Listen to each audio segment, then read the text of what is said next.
नमस्कार बंधु मैंने एज कैलकुलेशन करने मोर जन सान भाई प्रकाश बारिक से कमेंट रिप्लाई देते चलतु तांको एज कैलकुलेशन करवा।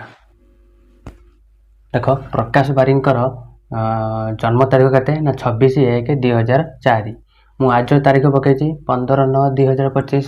आम एज कैलकुलेशन करवा। मुझे एज कैलकुलेशन आम बामरू डाहण को जावा। फास्ट दिन कर देख आम आनी 15 ରୁ 26 जापर ना जापरनी आम कौन करवा ए 15 एवठू गोटे मास धार आनिब।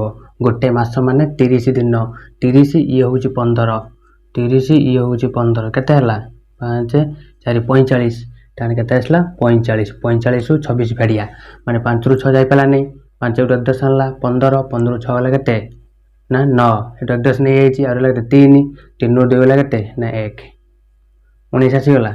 एठी गोटे मास धार नहीं जाइए आउ 8 मास एठी अच्छी 8 ରୁ 1 गले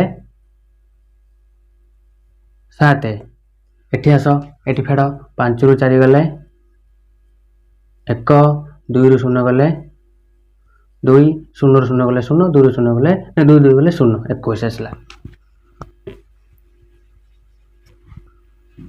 ता माने प्रकाश बारिकर बयस केते ना प्रकाश बारिकर बयस होची 21 वर्ष 7 मास 19 दिन। तो यही भाव में जब आप एज कैलकुलेशन करने चाहूँगी तेने कमेंट बॉक्स में रिप्लाई दिंतु। मुझे आपको एमती वीडियो माध्यम जनईदेवी।